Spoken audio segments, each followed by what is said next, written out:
Hello again, ladies and gentlemen. Michael Matt down here in the catacombs. We're very pleased today to be joined by Sean Finnegan from Anteroom Productions. Sean has recently done a film documentary on the question of pornography. And don't worry, ladies and gentlemen, we are not going to have a explicit conversation down here today in the catacomb. But pornography is a huge, huge issue. And in many ways, it is the 9,000-pound gorilla in the living room that no one really wants to talk about.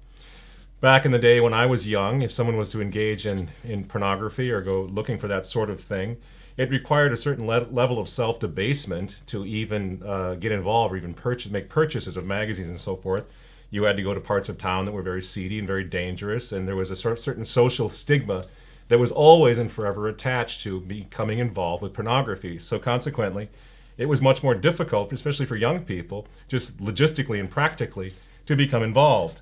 And what's happened today with the marvels of the internet is we have what I would say is the largest red light district, the largest porn shop in the history of the human race, not only in our towns and villages and cities and so forth, but at our kitchen tables, at our computers. It's a massive problem that I think everyone is aware of, and not too many people know how to talk about it or how to address the issue, which is why I'm very pleased to welcome our guest, Mr. Sean Finnegan, from his home, or from Havertown, Pennsylvania. Havertown, you're still in Havertown, Sean? I am. Pennsylvania, just outside of Philly, right? Philadelphia, that's right. Yeah, right. Sean, welcome. Thanks so much for being with us.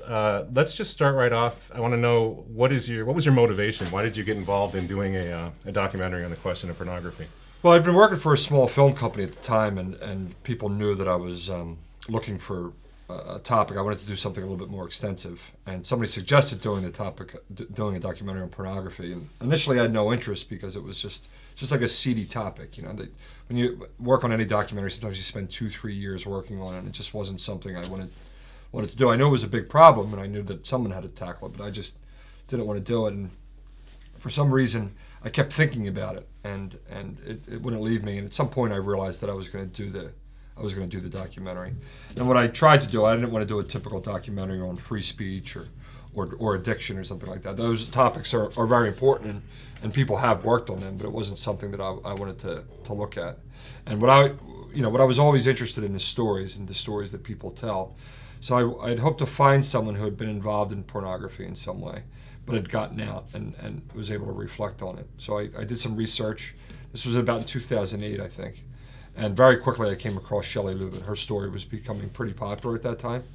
And Shelley was a young girl. I mean, she was kicked out of her home when she was about 18. She wound up on the streets. She entered prostitution, and then eventually she got into pornography. And she got into pornography because of the money, and it was legal, and therefore she thought it was safer.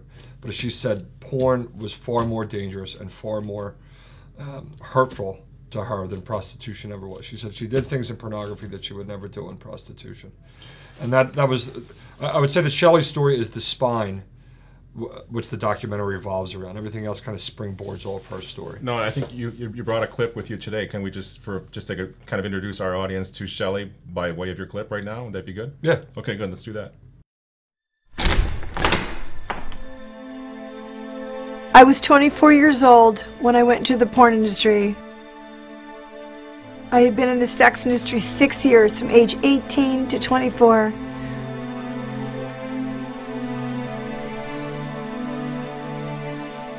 My addiction to pornography began at age 10 and ended at age 26. So the kid's out there floating. How can I feel good about myself as a man? Play sports, work out, get a lot of muscles, and use women. Pornography. I couldn't process them in any other way than how I was using them. You're putting that performer in a tremendously risky place. In the sex industry, every single day was traumatic. Every single day was boom, boom, boom. You almost feel suicidal on some level. So the camera started rolling, and I took over the scene.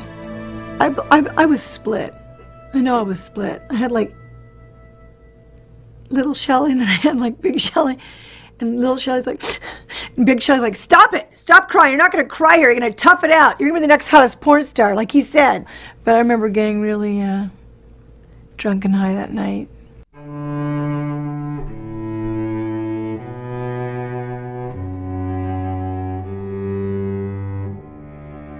This was not what our world was like. We're hardwired fundamentally to connect with human beings. I finally got out of porn and the mess I was in by crying out to God. We're all on a journey to find people we can really trust and give ourselves to. God sent this amazing man in my life named Garrett, who was a pastor's son. Pastor's son marries porn star, go figure. Kept praying, Lord, help me to be a sincere gift to my wife. Lord, help me to love her the way you want me to love her, the way I was intended to love her. There is a higher purpose for why we're here. There is a deeper meaning to our life. You know what it's about? You know what I figured out that success to true happiness is? Serving others. These are beings who are deeply loved by God. We can deal with human beings in that way, then yeah, we do see their goodness and their grandeur. It's just unbelievable to think how many people are like Shelley, involved in this, and from what I understand, more so than perhaps ever before. As I said, in the history, have we seen so many people involved in this, in pornography, and yet when you see somebody like Shelley, who you managed to sort of talk to and get her story from, you realize how tragic it is. How many victims? They say it's a victimless thing, pornography. Well, clearly what we just saw is not someone who was not victimized, right? Well, pornography it really is kind of a soft slavery. That's the point. I mean, these people find these girls. They're usually about 18 or 19 years old, very young. All of them have had problems with their family and home life. A lot of them, either the father wasn't around or they had a distant father. Most, I think I came across one girl, and not just interviewing, but in all the research I did, one girl who was not molested. Every girl that was involved in pornography was molested. So they're usually uneducated, they're away from home, 18, 19 years old, and they get into this thinking it's going to work. It was, I think PBS did something on it where they watched this girl. She was 19 and she got, she did a porn film and she was paid $1,500 for it. And then they showed the way that these images just spread across the internet and how far they went. Mm-hmm. She had no idea she was getting into this, but now she's sort of trapped. And these girls, they don't see any way out. They're very, very vulnerable girls, and I think that's what people forget. And it seems like even at the higher levels of successful, quote-unquote, pornography, the amount of money that the people involved with it are making establishes the morality. No one's talking anymore about whether it's moral or immoral. The answer on the part of the practitioners, the photographers, the producers is there's millions of dollars in this, and these people are making a lot of money. What's your problem? Which seems kind of interesting that no one wants to look at the victim, the fact that they're getting victimized. They're just saying they're getting money for this, which is that's just slavery. That's just prostitution. Sort of with a modern spin. Yeah, I mean the other side of that too is that basically all these girls, Shelley being one, had a drug problem both before, during, and after they were involved in pornography. So they might be making money, but the money just goes right out. They're living week to week all the time. They have to do these films, and they're made to feel that way. And there's this real feeling that they talk about that it's kind of like this pseudo family almost.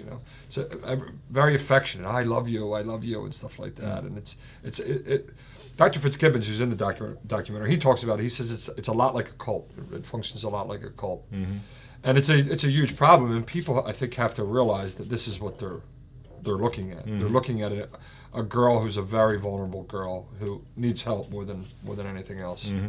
Now, you mentioned Dr. Fitzgibbons, who's a psychiatrist, I understand, Catholic psychiatrist, and he's done a lot of great work. What do you say? We have limited amount of time here for our chat this afternoon, but what do you do about young people? I would say even the more significant body of victims are the 12, 13-year-old kids, especially boys, I would imagine, who are being sucked into this stuff via the internet. What makes the biggest impact on them, on those young guys, when you try to have a conversation with them about what this industry, what this form of entertainment, what it does to them psychologically, morally, spiritually? Do you have any advice for parents, for example? What do you say? How do you get through to them? Well, it's tough. I think people need to talk about it. Parents need to talk about it. Obviously, you need to be really careful about the conversation because it can get pretty nasty pretty quickly. But I think that one thing that people have to realize is that most kids, who are, say, teenage kids, if you tell them that you're going to get addicted to this, they just say no. They just say, I'm not going to get addicted. It's the same thing with This Is Your Brain on Drugs campaign. Yeah, right. Kids just reject that. That's just the way we're kind of made up, But there's a something in there that I think is an indication of something that's great about the young. There's a lot of guts in kids. They think they can take on the world. And that can be used. Kids, the young, the great thing about them is their courage and their enthusiasm and their energy, and they can be taught that they shouldn't always be taught. Pornography is a little bit. It sort of took the opposite course of the pro-life movement, where the pro-life movement started with it's a baby, it's a baby, it's a baby. And they worked very hard at establishing that fact. And then after that fact was established, they started to look at the girls who were victimized by abortions, who had abortions and the depression that they go through, or the bad relationships, or the alcohol abuse that followed. And they said it's not only is it, they never stopped saying that it was murder, but they said it's hurting these girls too. And then after that was established, now they're starting to look at the men who have been complacent in abortions. And I think that's a healthy approach. Mm-hmm. Pornography always took the opposite approach. It always started off with this free speech debate. And then we made this, the Christian community and the Catholic community made this movement towards, well, it's addictive. These young guys are getting addicted to pornography. But they weren't thinking about the girls who were involved. Mm-hmm. And that is the primary victim in pornography.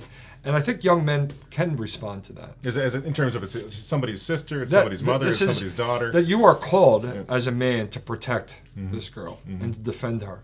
And when you look at pornography, you are in a lot of ways contributing to her misery. When you have a higher calling, you're supposed to be doing something else. It is an obligation. Kids get a lot of slack about they hate authority and things like that. I think one thing kids really get, actually, and I remember this, and I was kind of a rebellious kid. I made a lot of mistakes in my life.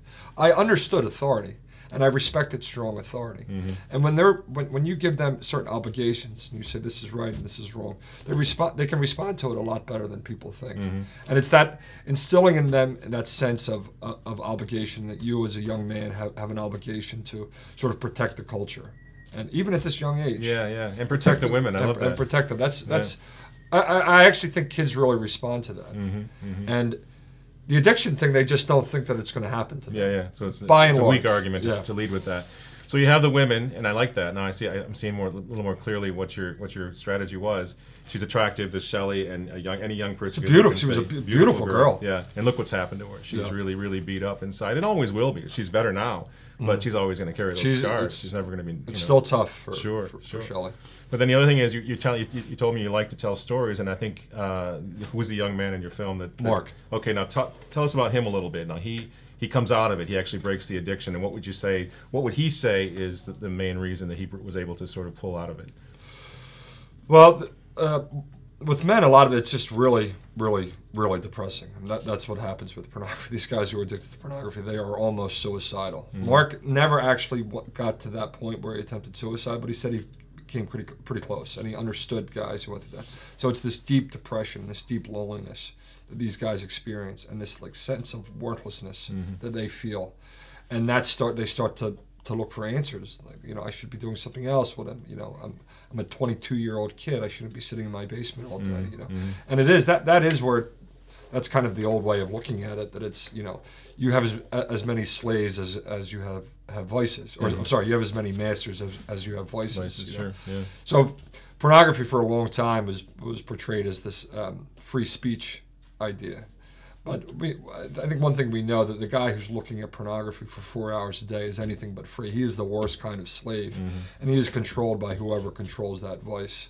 And Mark, I think he started to realize that. He had a religious faith too, and there's no getting around that. But these ideas of sin and grace and redemption and stuff, you can't really cope with it. I couldn't cope with life without those things, regardless of any kind of addiction. Sure. And these guys can as well. So religion comes into it. That's one of the primary motivating factors in people breaking free from pornography. Without question, is some kind of religious structure. Yeah. When you think about it, I think you break down statistically a little bit in terms of the dollar amount that the industry itself is making. We're talking about a lot of people who are addicted, a lot of people who are enslaved by this. I mean, that's an incredible stat that generates more money than the NFL, the Major League Baseball, and basketball. And basketball all together. Combined. Yeah. I mean, this is. So I think it's $40 million, or 40 million men look at it every day. Now that number was from a couple of years back. It's increased. So that's a lot of people that they're profiting from, and it's a gateway. It's sort of a gateway. Things like Playboy are a gateway drug, right? They introduce you to this at a young age, and then they sort of then you can go to the internet, and it's all these free sites. And then they get your credit card number. So it moves in that way. And it's an industry that works in a lot of different ways, and there's strip clubs and stuff like that, and they're tied up together. Now, what about the internet? I mean, as fathers, you're going to be a father. I'm a father. you know, we have to ask some pretty hard questions about internet usage. I mean, it's one of the most popular usages of the internet is people accessing pornography. And like I say in the intro, I mean, it's right there. It's at the kitchen table. We're playing with fire in a way that I always wonder about this. Like, what would our fathers have done with the internet, or our grandfathers? Yeah. What would the Curie of ours have done? And I'm not saying we need to get offline. I'm not sure what we're supposed to do, but I do think we need to come up with a conversation and start looking at this pretty seriously, because we're talking about our own kids now, and millions of kids just like them that are being roped in by this. I guess it's a question of really regulating the usage, really monitoring the usage, doing everything you possibly can. I don't know the answer either. No one does, you know. Yeah. And I think some of the you know, programs that protect the internet and stuff like that, or block websites and stuff, are helpful. I think, you know, kids get around them, and the porn industry gets around those things as well. But some of it is, you know, you have to keep, Dr. Fitzgibbons would say this, you have to keep the computer in a public place. You can't have you know, you have to kind of be strict about it. And I know, we all know that all the other kids are doing it. They all have a computer in their room and stuff. Something that we might want to look a little bit more carefully at. But you still have to build virtue in your kids. This is something they are absolutely going to face. They're always going to face it. I don't see it going away anytime soon. A key issue. Yeah. It's a key point, because if you have to ban pornography from your home, obviously you already have a massive problem on your hands. You know, if you have to go to your kids and say, I don't want you looking at this anymore. Yeah. They already have. They've already seen things at 10, 11, 12 years old that are going to, you know, they're going to scar them and change them. And so you already have the problem. I agree. Banning is not the only thing. It's part of it. We got to try to regulate it, and you know, practice the old idea of custody of the eyes and everything else on steroids, because we have the whole internet to deal with. But yeah, virtue and chastity, which brings up an interesting question. As a father, I would assume that the fact that you produced this film, which I think that, you know, a young guy can watch. You know, it's not explicit. It's not we avoided that. That doesn't help. That doesn't advance the story anyway. Yeah, yeah. So the fact that you produced this film, which is an award-winning film, tell us about the awards. It won the John Paul. It won John Paul II International Film Festival. I actually forget the award. Won the Phoenix International Christian Film Festival. And it won another film festival called the ITN Distribution Film Festival, which is in New York, which is a secular one. So you're pushing a massive boulder up the hill, but you achieve some success, which means there are a lot of people out there that want to talk about this. And I think as parents, I think it becomes pretty important. In the old days, back when we were kids, you know, our fathers could afford to talk to us about the birds and the bees when we turned 17, 18 years old before we were looking at marriage. That's no longer the reality. We have to talk to our kids much sooner. And I think maybe even with respect to pornography, we have to make sure that they're not getting sucked in by this. And maybe something like your film is something a father and a son could sit down and watch at some point, or do you wait till they have a problem? I would always think that and I said this throughout when I was producing the film and throughout marketing and things like that. And I always thought it's really something I cannot decide. The father would have to look at it a little bit more carefully, decide if it's appropriate for his son or daughter for that. Judith Reisman, who's in the documentary, she talks a lot about that as well. That one of her missions in life was to get parents to stop this blind obedience to total strangers, because we entitle them, we give them titles like educational consultant or therapist, you know? Yeah. Like we have this blind obedience to these people. Where Judith realized that parents do have certain graces and stuff, and they do know their kids better than anyone else. They know what they need, and to be aware of that. You know, we have to be on guard a little bit more about things like pornography. Maybe that wasn't the case 40 or 50 years ago. Today we do. We know it's a problem. We have to sort of study our kids. I remember I went to confession, and the priest said to me about my wife, he said, you have to study your wife, you know? I thought that was a great way to present it, you know? Yeah. And we have to study our kids. We have to let them grow up. We have to let them develop and become the person that God wants them to be. But we have to be aware of who they are and what we need and what virtues we should apply and what problems they have. Is it helpful in addressing this, given the fact that pornography is omnipresent now? It used to be, the attitude more or less was, if you're interested in that, if you want to look at that image, you're a deeply sick and twisted young man. You are a pervert. And I think maybe there was some accuracy to that because you really had to go looking for it in the old days. Now I think what kids are seeing, or what we're finding as parents, is that they're so besieged with these images everywhere they go. If they're just going to the grocery store, they see it now in the magazines and tabloids and so forth, the beginnings of this whole pornographic underworld that's everywhere. And is it important, do you think, to anticipate that with your young people, with your kids, to say, you know what, the fact that you want to look, that's the reason it works, because the devil knows what we want to look at. And the fact that you want to look doesn't make you a sick pervert. It means that you got to get stronger and you need to be more virtuous than ever. Because I see it sometimes where young people, I think, get the impression, well, I'm already damned. I'm already trying to look at that screen. So if I'm attracted to that, what's the point of me praying or doing anything else? I might as well give into it, because I know from the adults in my life that I'm a lost cause. Yeah, I mean, there's a reason the Bible talks a lot about graven images and stuff like that. This isn't new. That's one of the big arguments that people who are pro-pornography or pro-pornography industry bring up. They say, well, pornography's always been here. Well, of course it has. You know, you can look at the images in Pompeii and things like that, and Roman bathhouses and stuff like that. But it tended to be for the elites. You know, it was very expensive to get. It wasn't an easy thing to acquire. You know, you had to kind of work at it. And they didn't have time. Right. You know, they were working farms and things like that. It cost money. They didn't have the money to do it. This is the first time, probably in this century, it's really sort of invaded the ordinary person who doesn't have these, you know, the money to fall back on and the rehab to fall back on. He has to deal with these things in his day-to-day life or her day-to-day life. But the church, and we always knew that these images were dangerous, and we had to think of ways to kind of, today we have to be a little bit more ingenious in thinking of ways to teach our kids about this, because it does start with, you're not allowed to look at these images. I think that is important. People don't like to hear that. I think you're just not allowed to do it. You know, you're hurting someone. It's just like you're not allowed to bully someone. That's it. I know you want to do it. I know this kid might be annoying, but it doesn't matter. You have to build character in kids. You know. Right. And the other thing I think is important is that at some point, I don't think this is the primary reason why we're against it. It is a miserable, miserable world. And you just want to keep your kids away from that. Yeah. You want your kids to enjoy life in a Yeah. safe and wholesome way. And things like that. You want them to develop. You don't want to control every aspect of their lives. And so this, and pornography, I think it starts out as like just a curiosity thing, but it's like all sin. Sin is boring, you know?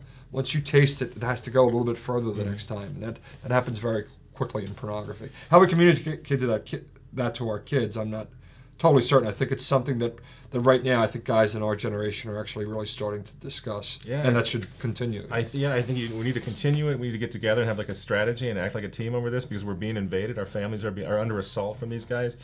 And I think, really, Sean, at the end of the day, it requires, what was more or less commonplace and common sense a couple generations ago.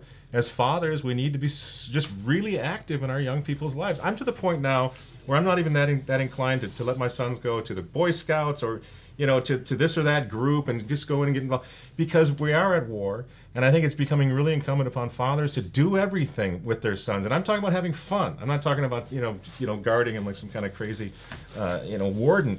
But to take them out, teach them how to hunt, teach them how to shoot, take them camping, be with them all the time, especially through those troubling, those difficult years. Love him through this period of time where he's under assault from in every direction, morality and his virtue and so forth. It's a little harder for us than it might have been even a generation ago, where you can kind of trust people a little bit more. Now we can't so much, and I think we have to get really proactive, especially with our sons, and make sure that they're safely kind of conveyed through this period in their lives. Isn't that right? I think that's true. I think the other thing that's true, I don't know that my father or grandfather were sent away on a lot of ski trips with someone else's parents. Right. That didn't really happen. That's kind of a new development. Yes, it is. They didn't have sleepovers in South Philadelphia. In St. Paul, Minnesota, neither. And they kids stayed home, and the parents were expected to keep a pretty tight eye on their kids. We need to look a little bit more carefully at that, especially we know what's going on in the world right now. To send your kid at 11, 12 years old off with someone, not judging anyone. I mean, these things happen, and I understand how they happen. You need to be careful about who that's with. Right. We know what's happened. Like that's one place that the media has actually done us a favor. We're aware of these things. Yeah. So act on it. Yeah, and just use a little bit of common sense. And my child isn't even born yet. I'm not an expert on any of these issues. A lot of these things are just what Fitzgibbons told me and things like that. Yeah. And it is an application of it's the way the church always works. If it's just if the church writes a document on economics, it doesn't expect it expects the Catholics in the world to sort of incorporate those principles and then live them out in their daily life. And that's what we're supposed to do with this. Right. It's a fascinating topic. We've just touched on it here tonight, and I appreciate you coming down and talking with us. I really appreciate your film. I think it's really important. Maybe you could just tell the folks how they can get a hold of it or can watch it online, or how do they... Our one website is Anti-Room Pictures, which is made exclusively for the film. You can also see it on Facebook. It's under Out of out of the darkness. Or you can, probably the easiest way might be to just contact me through anteroomproductions.com, which is, you could just go to that website and there's information on it. That's great. I know you have a busy schedule. You've got to give a talk across town on the question of theology of the body and Alfred Kinsey and all of that. So I know, and you're on a tight schedule. I really appreciate you coming by, and we'll see you again here sometime in the catacomb, I hope. Thanks, Mike. All right, Sean, good. That's it for us, ladies and gentlemen. Again, obviously, the most important thing in terms of raising our children is a family that stays together, plays together, and prays together. I should say that a family who plays together and prays together is going to stay together, as the old cliche goes. And so now more than ever before, we need to stick together. We need to come up with good strategies. We need to support people like Sean Finnegan who are trying to do something with documentaries to try to combat this and to try to make sure that our families stay wholesome and pure and Catholic in a very difficult time. Thanks very much. I'm Michael Matt, and we'll talk to you next time.